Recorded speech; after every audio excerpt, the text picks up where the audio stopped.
Now, the greatest radio shows of all time. Suspense. The Shadow Node. Washington calling David Harding, counter spy. Classic radio theater. The Great Gildersleeve. Fibber McGee and Molly. Dragnet. Gunsmoke. The Lone Ranger.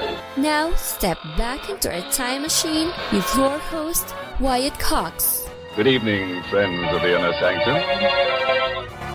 Crime drama on this Saturday with an episode of The Adventures of Philip Marlowe starring Gerald Mohr from 73 years ago, October 8th, 1949, and The Open Window. And we thank you for tuning in. On this Saturday, this is the 8th day of October, 281st day of the year, 84 days remaining until we get to 2023. 4 major fires broke out on the shore of Lake Michigan in Chicago, Peshego, Wisconsin, also Holland, Michigan, and Manistee, Michigan. The Great Chicago Fire, the most famous of these, having left nearly 100,000 people homeless. The Peshego Fire killed as many as 2,500, making it the deadliest fire in U.S. history. In the Argonne Forest in France on this date in 1918, Corporal Alvin C. York almost single-handedly killed 25 German soldiers and captured 132. Germany annexed western Poland on this date in 1939, and the radio show The Adventures of Ozzie and Harriet debuted on this date in 1944. Look at this, Pop. Yeah, that looks swell. I bet you I hit plenty of home runs with this good old bat. Go on, you can't even lift it. That was last year. I've grown some new muscles since then. Where are you hiding them? Never mind, boy. Just take a look at this swing. Hey, be careful there. You almost hit your father with that bat. Oh, that's okay. It won't break. From a 1952 episode of Ozzie and Harriet, at that point in time, it was the real David and Ricky Nelson in those roles. Earlier on, it was actors. But I have to tell you that the show had a good long life, not only on radio, but also on television. And in fact, it still airs to this day in reruns on Retro TV at, I believe, 9:30 in the morning, weekday mornings. Now, to baseball. In 1957, Walter O'Malley announced the Dodgers were going to move from Brooklyn to Los Angeles, and that upset a number of people in Brooklyn. What do you think of the idea of the Dodgers moving to Los Angeles? I don't like the idea. How about the Dodgers moving to Queens? I don't like that idea either. Well, where would you rather see them if you had to choose between the two? I'd rather see them right here in... There were no more Dodgers. There was no more nothing. People tried to explain it's business, this, that, and the other. When you're 8 years old, you don't give a damn about business. You give a damn about where's Duke, where's Carl Erskine, Carl Ferrillo, Clem Labine, where's Gil Hodges. And Los Angeles might as well have been Saturn. It was so far away. They left us. There's a bitterness that's never going to leave us. People were not happy. I mean, Los Angeles was happy, but the people in Brooklyn, they were bitter. The Dodgers leaving Brooklyn, going to L.A. on this date in 1957. In Paris, a communist delegation rejected President Nixon's October 7 peace proposal as a maneuver to deceive world opinion. 1973, Gabi Amir's armored brigade attacked Egyptian-occupied positions on the Israeli side of the Suez Canal in hopes of driving them away. The attack failed. Over 150 Israeli tanks were destroyed. 1974, Franklin National Bank collapsed due to fraud and mismanagement, the largest bank failure in the history of the U.S. at that time. A packed house at Madison Square Garden heard Frank Sinatra be Sinatra on this date in 1974. In 1986, the Broadway musical Les Miserables had its world premiere at London's West End. And in 2001, President George W. Bush announced the establishment of the Office of Homeland Security. Film star Arnold Schwarzenegger sworn in as the governor of California in 2003.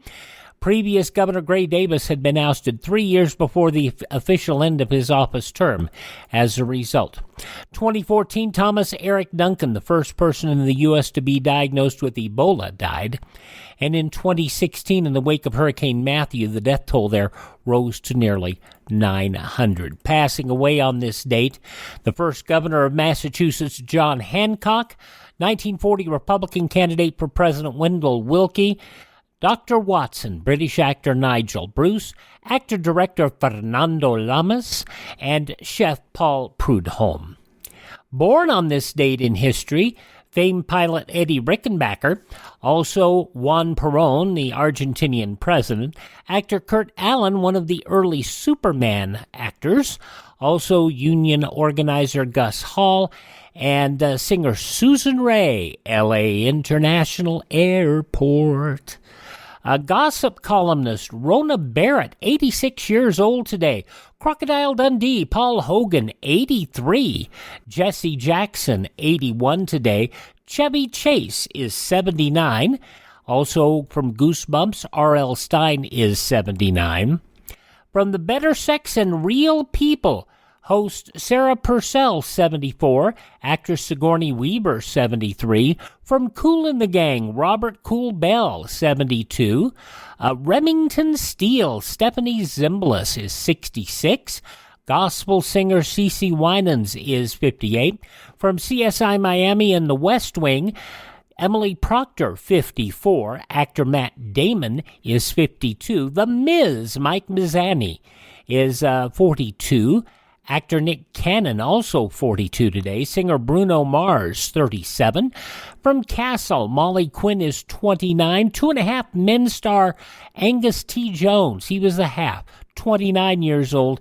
And actress Bella Thorne is 25. Those some of the people celebrating the 8th day of October as their birthday. And if this is your birthday... Hi, we're the 4 freshmen, and we just want to say... Happy birthday to you. And from 73 years ago, October 8th, 1949, Gerald Mohr is in The Adventures of Philip Marlowe on this Saturday Classic Radio Theater with Wyatt Cox on your favorite radio station.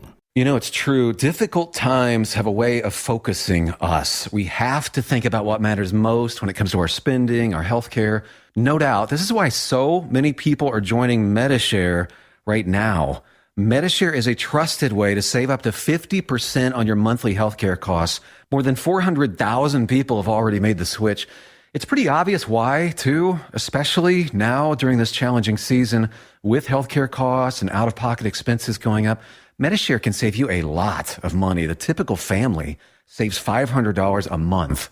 And Medishare is a Christian healthcare sharing ministry that's worked beautifully for 29 years. There are different options to choose from to fit your budget. I'll give you the number here in a second, and if you call, you can get a price within 2 minutes. Maybe now is the perfect time to make the switch and start saving. Here you go. Call 833-34-BIBLE. That's 833-34-BIBLE. 833-34-BIBLE. Now on Classic Radio Theater with Wyatt Cox, we head back 73 years, October 28, 1949. Gerald Mohr in The Adventures of Philip Marlowe. Get this and get it straight. Crime is a sucker's road, and those who travel it wind up in the gutter, the prison, or the grave. This started with a terrified woman lost in a maze of memories she couldn't explain. And waiting for her outside an open window was death.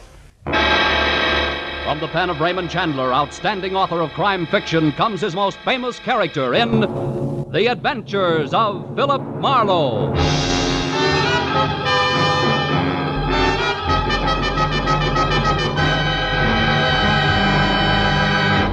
Now with our star, Gerald Mohr, starred as Philip Marlowe, we bring you tonight's exciting story, The Open Window.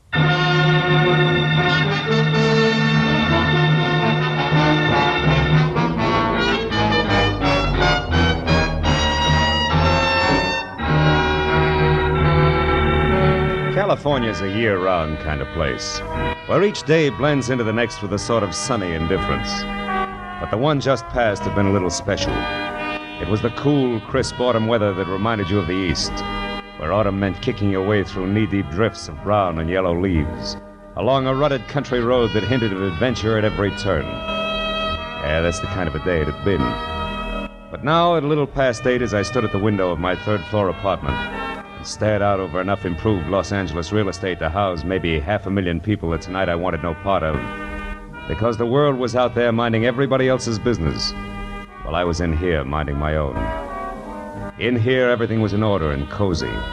I could read if I want to, write a letter if I want to, or just relax with... Oh, no. Is your name Philip Marlowe? Yeah, why? Because I have that name and this address written here on this card. I think I was supposed to see you. Do you know me? Well, no, frankly, I don't. What were you supposed to see me about? Who are you, Mr. Marlowe? I mean, what sort of business? I'm a private detective. Private detective? Wait a minute. It's not that bad a racket. Maybe. Oh, now, look. Why don't you come in and we'll talk this over, huh? Come on. All right. Thank you. There. Sit down, won't you? Mm-hmm. You look like you can use a drink. You want one? Oh, no, thank you. I just need to rest a moment. Oh. I've been walking for hours. Well, now, tell me, what is it? A man, I think. Someone's been following me. I was followed here, I'm sure. I don't know why. Really? This is Los Angeles, California, isn't it? Yeah. I keep thinking... That is, I feel as though it should be Vancouver, British Columbia. Oh? I don't know how I got here or why I want to see you, but I've walked until I'm nearly exhausted, and I found that I'd written your name and address on this card here, so I decided to come and try to find out. Well, now tell me, do you know who you are? No, I don't know who I am. Uh-huh. This man you're afraid of, do you know him? No. But I believe he knew me. He reminded me of Vancouver, and that frightened me. I seem to remember I saw him a year ago. Maybe it was just the day before yesterday. See how crazy that sounds? But I can't help it. I can't remember. Here, take it easy. Now, you better lie down on the divan. That's it. Come on. Atta girl. Now, look, I think we ought to call a hospital and see it. Stay where you are. It's company in the hall. Maybe for us. Now, just take it easy. Hey! Hey, you hold it! Hold it up there! Oh, great. Who was it, Mr. Marlowe? I couldn't see. Don't let it bother you now, honey. It's probably just one of my clumsy neighbors. He never watches where he's going. You know, the other night... Stop, please. All right. Whoever was out there was looking for me. I know he was. I know it. Now, look, honey. Isn't there something you can tell me? Don't you remember anything? No, I don't know. Here, look in my purse. There are things in it I don't understand.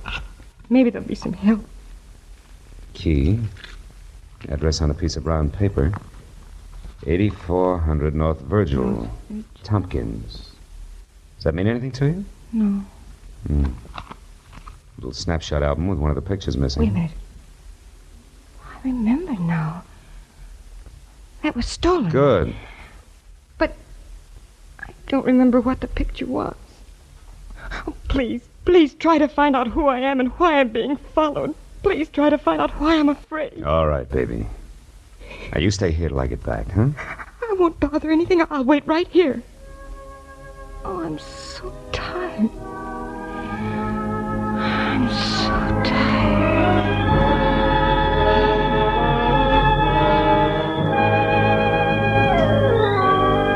I figured what she needed most was rest, and she was getting that fast, so I dropped the items from her purse into my pocket, snapped the lock on my apartment door, and left. My first stop was the phone downstairs in the lobby, where I found out that the Missing Persons Bureau had no one on file answering her description. My next stop was 8400 North Virgil. A half hour later, I found it.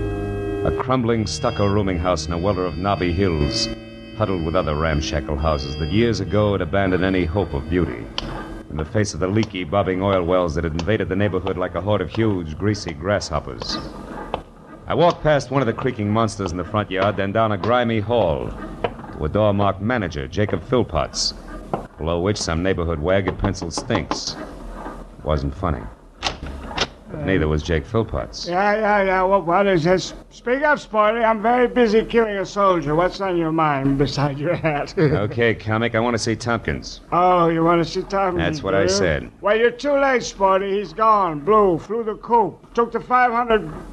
Billy's and shoved off 2 hours ago. For where? Well, for his hometown, I guess. Vancouver. It's way up in Canada. Which is a long walk, Sporty, so you better get started. Bye. Wait a minute, Jake. Huh? Where did Tompkins get the 500? Where'd he get? Well, some classy guy gave it to him. Classy guy. Why? Well, to get out of town and stay out. So he does. Uh-huh. But first he pays back all his back rent and buys me a bottle besides. Wasn't that sweet of him? That stuff over there? Yeah. He must have hated you. Who was the classy guy? Why do you want Tompkins out of town? Why do you want Tompkins? Well, how do I know? What am I, an encyclopedia? Hey, look, Nosy, my whiskey's getting cold, so why don't you run along? I want to know who the guy was, and I want it now. Oh, so you're going to start pushing, huh? So you want to fight, huh? Okay, put him up. Come on. Take it easy, Buster. Take it easy. You'll beat yourself to death. Now, let's negotiate. Huh? Prop up against the wall, and I'll talk to you. What about a price for another bottle of that stuff? I wouldn't just... another bottle? That's what I said. Oh, well, that's different. That's really nice of you, Sporty. Not really, kid. I'm trying to poison you. Now, what was Tompkins' racket? Oh, gardener, carpenter, handyman. Nothing much. What else? Who was the classy guy that bought him off? Let's see. I had his name right on the tip of my tongue a minute ago. It was red-headed, flashy dresser. Had a sort of a... Palmer. That boy. Yeah, that's it. Palmerley. Very good. Now, one more. Where can I find him? Well, he said something about running the pearls.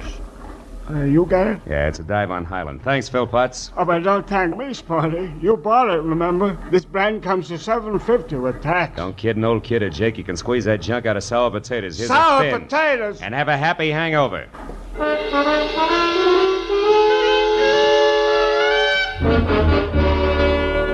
Outside, the smell of the oil well as I passed it was welcome by comparison to Jake, which made it tough to reconcile anything I'd seen at 8400 North Virgil with the girl asleep on the divan in my apartment. As I drove back to Hollywood, then down Highland Avenue, the night was still strangely quiet. Everything seemed to come in whispers. Even the hunch I had that the vanishing Mr. Tompkins had sold out dirt cheap to the boss of the Pearls.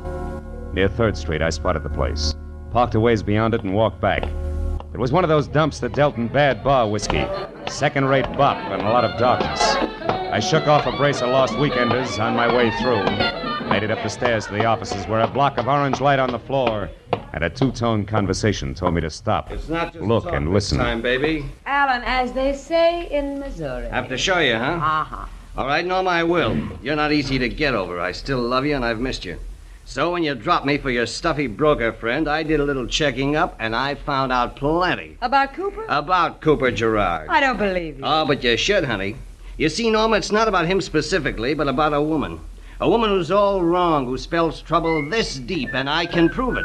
I went to work on it tonight, and things are going to be different from now on. Hey, buddy, I wonder if you Get out of here, get out of here. Go on. Hey, now, wait a minute. All I want to know is I said beat it, and I meant... Never mind, Buster. It doesn't matter anymore. My presence is now known. Come on in, Junior. You can hear better inside. I doubt it. I'll inhibit the performers, but thanks anyway. Buddy, all I want to know Try is... the end of the hall, then left. It's usually there. Okay, thanks. That's all I want to know.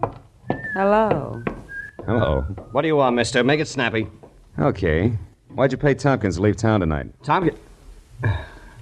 Who are you? Marlowe. Gonna answer the question, Parmalee? Why, certainly. I didn't pay him to leave town. I paid him for some work, carpenter work. Why? What's the matter, Alan? Feel the whip handle slipping? Not a bit, baby. Look, why don't you run along now? I'll call you later. Oh, here's your cigarette case. My cigarette case? Yeah.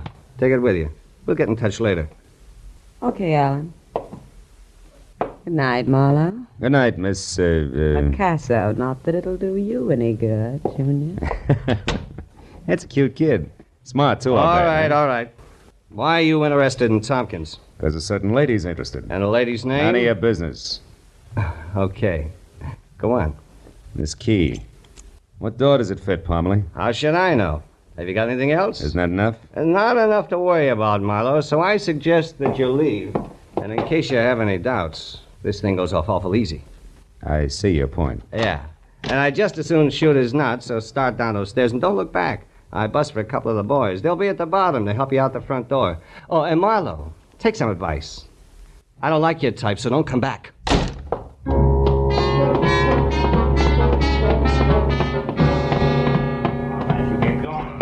Boys escorted me politely as far as the sidewalk and gave me a send-off that piled me into the gutter. It's my own fault for letting Parmalee get the drop on me, but it was farther ahead of me than I figured.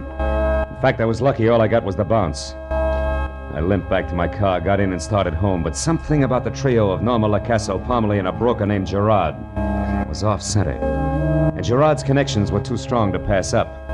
So I decided to let the pale woman asleep in my apartment go right on sleeping while I stopped at a phone booth. Found only one Cooper Gerard listed, and he at 8112 North Orange Drive. It was a lonely house up in the Hollywood Hills. I tried the bell and got no answer, but I knew he was there. I slipped the enigmatic key out of my pocket and listened to the music coming from inside. I stuck it in the lock. It turned, just as the footsteps inside, so I pulled it out fast and let the party on the other side of the door do the honors. What is it? You're Mr. Gerard? Yes, I'm Cooper Gerard. What is it? I'd like to come in and talk to you. My name's Marlowe. I'm a private detective.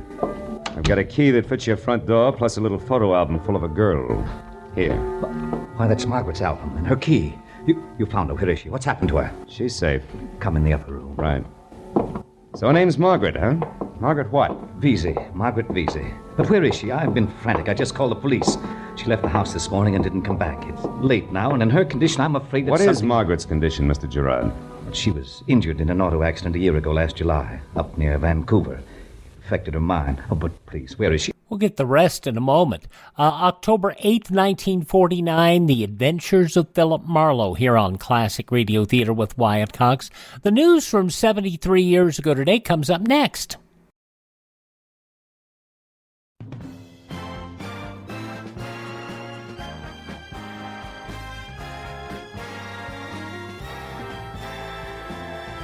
Thanks for tuning in to Classic Radio Theater with Wyatt Cox here on your favorite station on this Saturday.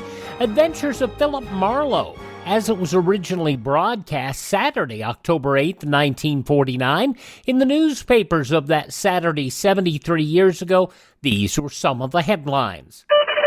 Federal government yesterday told John L. Lewis and the coal operators to settle their strike promptly while the steel walkout threatened to spread to the aluminum industry.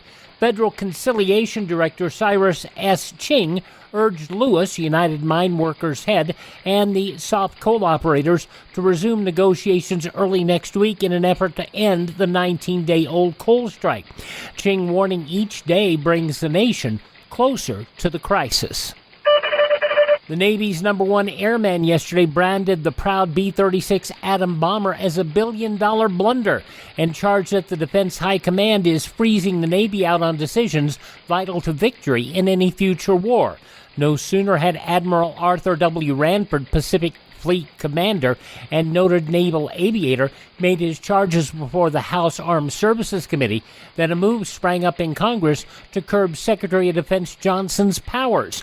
All the long smoldering unrest in the Navy exploded in a flat charge by Radford that the Air Force is trying to eliminate the Navy's air arm.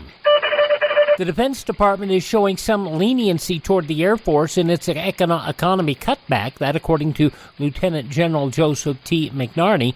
He added last night, however, that all three services are expected to be affected just about the same in the 10% horizontal cut, which Secretary of Defense Johnson ordered last night. McNarney, management chief for the department, discussed the economy drive in a speech at a convention of the Quartermaster Association. The Democrat of Virginia, Senator Byrd, accused President Truman and Democrat Chairman William M. Boyd yesterday of a deliberate effort to threaten and coerce senators on the Olds Amendment. In a statement to the Senate, Byrd asserted that the president, through Boyle, had threatened to take patronage away from Democrats who vote against confirmation of Leland Olds' reappointment to the Federal Power Commission. Citing a telegram sent by Boyle to Democrat National Committee officials in each state, Byrd says that President Truman appears to believe that the Senate should be an adjunct to his own office, whereby he can issue orders as he pleases. Soviet Russia created a government for East Germany yesterday and thus completed the formal division of the nation on east-west lines. Striking back at Britain, France, and the U.S. for forming a West German government at Bonn, the Russians set up a regime of their own in the rubble of Hitler's old Nazi headquarters in East Berlin. Drivers for a Chicago bakery have called off their giveaway program for the birds. It really got the birds. The drivers over the summer began tossing bits of broken pies to the sparrows as they drove along. Soon dive-bombing sparrows were descending on the trucks and following them right up to the bakery garage. Then the birds got into the garage through openings, and the drivers had to huddle their good pies to safety. And then it was decided that the giveaway had gone far enough. Those some of the day's top news stories, as reported in the newspapers of Saturday, October 8th, 1949, on your radio, The Adventures of Philip Marlowe, which continues now on Classic Radio Theater with Wyatt Cox. Just a minute. There are some questions that I'd like answered first. Exactly what is Margaret Vesey to you? Well, until July 9th, 1948, when that horrible accident happened, nothing. Merely a hitchhiker. My wife and I were motoring back from a vacation in Canada. We picked Miss Vesey up on the road. In the accident, Grace, my wife, was killed. Miss Vesey seriously injured. All I knew about her was that she was alone in the world, so there was no one to help her. And, well, since I was driving the car, I assumed that responsibility. It was the least I could do. I stayed with her in Vancouver until she partially recovered and then brought her here. She's been with me ever since. Now, will you please take me to her? But the story doesn't end there. What do you mean? Margaret Vesey's in trouble and she's scared. What do you know about a man named Tompkins, for instance? Why, nothing. I don't know any Tompkins. You do know a Norma Lacasso, don't you? Norma? Of course. Miss Lacasso and I are quite good friends. Mm-hmm. What about Alan Parmalee? I've heard of him. He runs a nightclub, I believe. That's right. Now tell me, can you tell me why a third picture is missing in the album? What's that? Let me see. Why, this is very strange. Margaret cherishes every picture in this album. She thinks that one was stolen. Any idea what the picture was? No. I can't imagine why it was stolen. All the pictures were simple, harmless snapshots. I can't remember the one that's missing, but... Marlowe, what does all this mean? What's it all about? Well, as near as I can tell, there's some kind of nasty shakedown brewing. I don't know how or why, but Alan Parmalee's behind it, and Margaret Vesey's caught in the middle, so it involves you, too. Come on, let's go get her. She's asleep in my place. You didn't leave her alone. Oh, yes, I did. Oh, you shouldn't have done that. Couldn't you tell from her mental state that she isn't responsible? For 2 days she's been moody. She's been talking about suicide.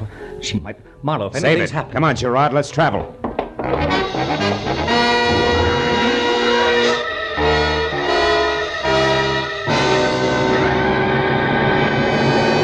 In just a moment, the second act of Philip Marlowe. But first...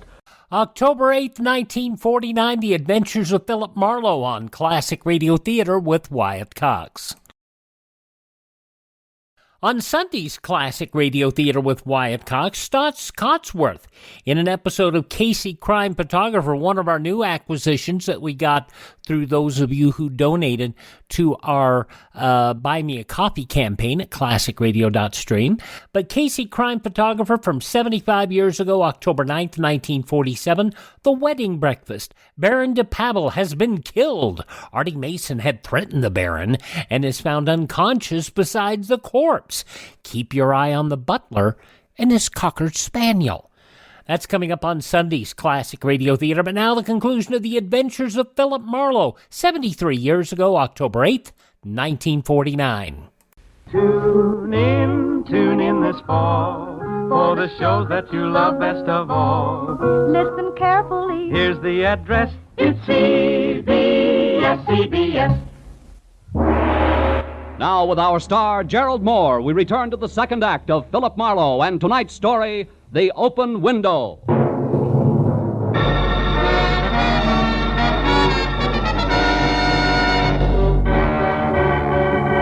It took 10 minutes to get from Gerard's house to my place. I knew because he reminded me of each one as it passed. But when we turned onto Franklin where we could see my apartment house, the word hurry stuck in his throat.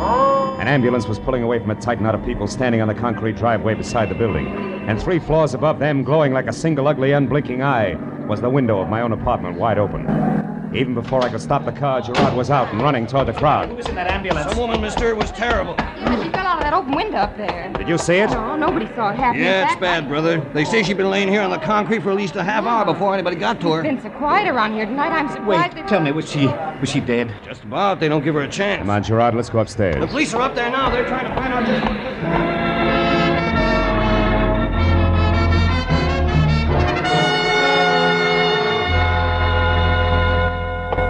You say the woman came here to your apartment, Mr. Marlowe, and asked you for help. Is that right? That's right, officer. She was frightened and exhausted. When I left, she was asleep on the divan there. Was the door locked, Marlowe? Yeah, it's got a night latch, Gerard. I snapped it myself. And you left her alone, right? Mm-hmm. Well, take a look around, will you? See if you can find anything to indicate that an outsider came in while you were gone. What makes you think there was an outsider here? Because I don't think she fell. Margaret was in mental turmoil, officer. She's been despondent. It's possible that she jumped. Yeah? How many people have you heard of that jumped out of a window backwards, mister? I think she was pushed. Pushed? Yeah. Come here, both of you. I want to show you something. He went over to the window and pointed at 5 scratches where fingernails had clawed the paint off the casing. The one that had to be made by her thumb was the lowest. It was true. She'd gone out backwards. As the officer explained that to Gerard, I stared down at the dwindling knot of people 3 stories below. Then up again at the 5 jagged scars ripped deep by a terrified woman's nails. Stared at them until they screamed at me, as a sick mind must have screamed when she fell. Now, Mr. Marlowe, what about this cigarette stub with lipstick on it? Cigarette stub? Hey, that's exactly what I'd like to know. Gerard, where does Norma live? Why, the Hillcrest Apartments on Sunset, but surely... Never mind what I think. You go to the hospital and find out about Margaret. I'm going to pay a call on Norma Lacasso right now. She's the type to be jealous enough to... Marlowe, listen, you're making a mistake. That cigarette stub must be Margaret's, because Norma doesn't smoke. What? Norma doesn't smoke? And what about the cigarette case? Hey, Buster, you better check with Lieutenant Matthews at Homicide. I'll see you later. Hey, come back here, Marlowe.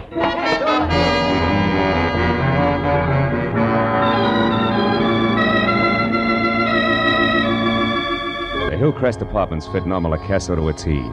They were sleek, soft tones of burnished wood, streamlined in glass, and just enough chrome around for glitter. And when she answered a door in glossy green lounging pajamas edged in gold, smiled and tossed a head of hair that was almost burgundy back from her face, I knew what Alan Parmalee meant. Loving Norma Lacasso would be hard to get over. Hello, Junior. Don't tell me you're joining the league, too. It's fast, you know. Skip it, baby. I'm coming in. Do you mind? No. Would it do any good? Mm-mm. Get comfortable. I'll mix you a drink or something. Hey, Norma, you know Margaret Vesey, don't you? That peculiar girl that stays at Gerard's place? Yeah, I've met her. Why? A little while ago, she dropped 3 floors from an open window to a slab of concrete. Oh. Lay there over 30 minutes before she was found. Oh, Marlowe, that's dreadful. I'm sorry. Don't look at me like that. I mean it. I like Margaret. So do I. What's more, she didn't fall. She was pushed. Oh. Got a cigarette? Oh, sure. Here. Catch. Thanks. Oh, just one cigarette tossed like that? Your manners are lousy. You're supposed to pass the case and let the guest help himself. Marlowe, you're hurting. And I'm going to keep right on twisting until that solid gold cigarette case drops. That's what I adore about men. They're full strength. That's better. Gorilla. All right, so help yourself. The picture's there under the bottom layer of cigarettes. But why it's important is beyond me. It's important to Parmalee, baby. He had you smuggled out of his office so I couldn't find it. Ah. Margaret and Gerard at some little amusement park. Huh? Mm-hmm. Near Vancouver, probably. She told me how he used to take her out while she was recovering from that accident. So what? Even the autographs ought to make no sense to me. Here, this one's hers. Yeah, we had fun this day. This must be his, even the hottest day in Vancouver's history. Now, that's it, Muscles, all of it. Now, will you apologize for these welts on my arm? I don't get it. Whole deal's screwy. The only way it would make any sense is if... Norma, where's your phone book? Over there, under the phone. Mm-hmm. Why? What have you got, Marlowe? Just an idea so far. Stick around. Let's see, U.S. government. War assets, Weather Bureau. Climatological records, yeah. Mutual 64421. Weather Bureau records. Hello, listen, can you tell me what the hottest day on record in Vancouver has been? I mean the date. Do you have that information? British Columbia? Yeah. Yes, we've got it here. I'm pretty sure. Just a minute. What's that supposed to prove, Bob? I'm not sure yet. Yes, we've got it. Hello? Yeah, I'm here. Go ahead. The book says the hottest day up there was on July 3, 1948, when the July temperature reached 3. 92 degrees. Some heat record, huh? That's a nice place, Vancouver. I was up there one year. Yeah, thanks, friend. The Weather Bureau just lifted a cloud from a lady's mind. I hope you did it in time. So long. You found out something big, didn't you? No works. Well, aren't you going to pull a gun? They always do about here. Not me. I've got concealed weapons. You've also got dollar bills in your bloodstream instead of corpuscles. But you're smart, baby, so take a tip. Stick close to home. Don't even use the phone. You're a real nice, shiny item. I'd like to keep you that way. Thanks. I'm going to take your word, Junior. But what does it mean? Trouble. Just as soon as I can stir it up. Good night.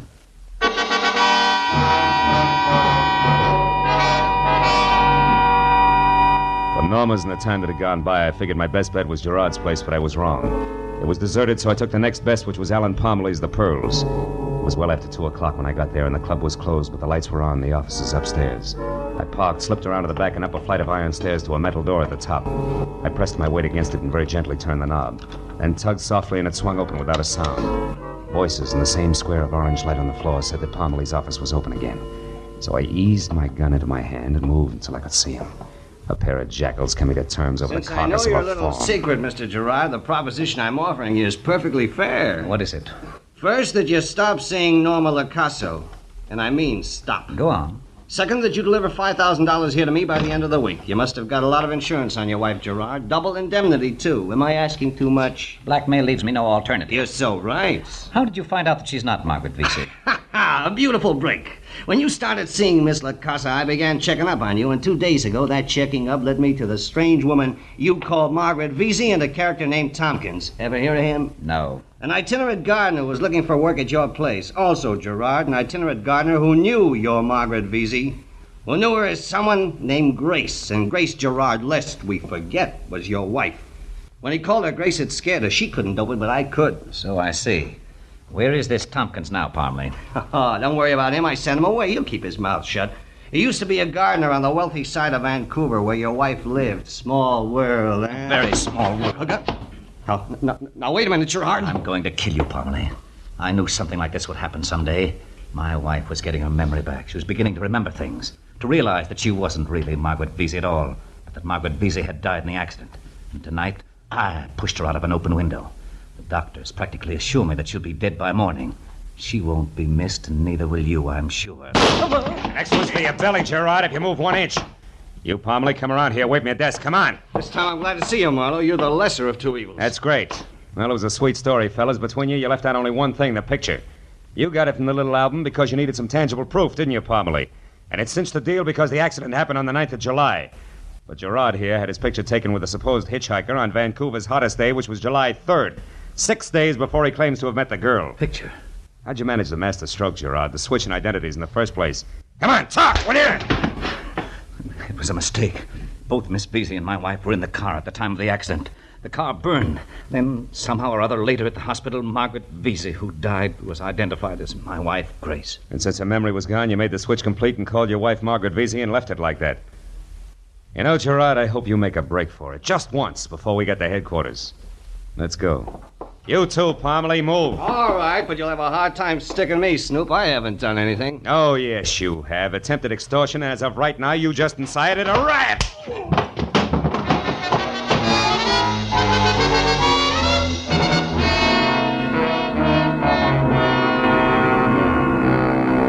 Dr. Gray to receiving ward, please. Dr. Gray. She's in here, Mr. Marlowe. Sure it's all right if I see her now, Doctor? After what you've just told me, I think it's a good idea. Her condition has changed somewhat. She's responded better than I expected, but she can use some fighting spirit, some spunk. Maybe you can give her that. We can't. I hope so. Don't stay too long, that's all. Hello, Grace. I'm Philip Marlowe, remember me? Why, yes, I think I do, Mr. Marlowe. I'm glad to see you. Oh, good. I just stopped by to tell you that I have all the answers to those troublesome questions in your mind. You don't have to be afraid of them anymore. You've got nothing to worry about now except getting well. Thank you. It's all hazy back there. I can't remember where I've been. Now, you've been away, Grace, for a long time. But now you'll be going home soon to your friends. Believe that. I'll run along now and come back tomorrow when you're feeling better. We'll have a long talk then. Wait. Huh? Who is Margaret Vesey? Girl you knew once, briefly. And what I'll never forget. I went to sleep one night on my divan. I don't remember. You will. Don't think about it now. Just think about home in Vancouver. You'll be there soon, I promise. Oh, that sounds wonderful. It's lovely in Vancouver. Yeah. That's what the weatherman says. Good night, my dear.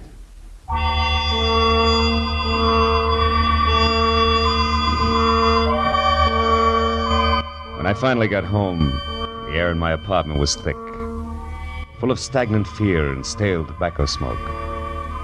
So I went over to the window to open it up.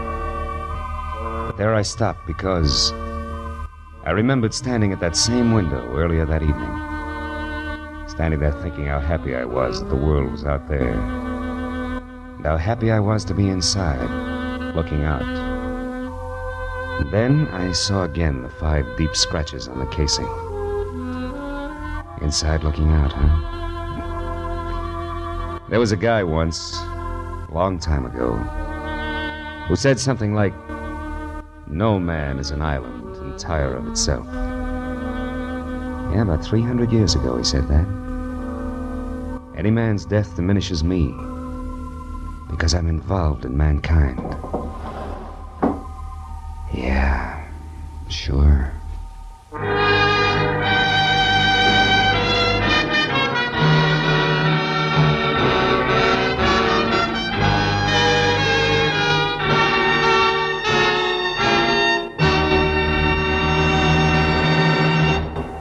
The Adventures of Philip Marlowe, bringing you Raymond Chandler's most famous character, star Gerald Mohr, and are produced and directed by Norman MacDonald. Script is by Robert Mitchell and Gene Levitt. Featured in the cast were Betty Lou Gerson, Ed Begley, Lillian Byoff, Paul Dubov, Jay Novello, and Harry Bartell.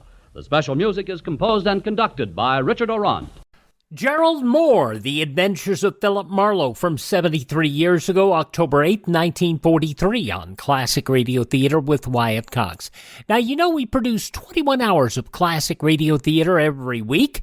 You can find all of them at my webpage, classicradio.stream. You can stream our shows on demand there. You can learn more about classic radio collecting. You can contact me there. You can find our social media links there. You can also find a list of places where our shows are available for download as podcast. And if you're so inclined to help us acquire additional classic radio collections, you can buy me a coffee. I don't drink coffee. In fact, I drink Dr. Pepper. But you can find those links there as well to help buy me a coffee. That's at classicradio.stream so we can acquire additional collections. And by all means, thank this station, support their advertisers. Have a great Saturday. Tell your friends the great radio shows are right here at this spot on the dial. Classic Radio Theater with Wyatt Cox on your favorite radio station.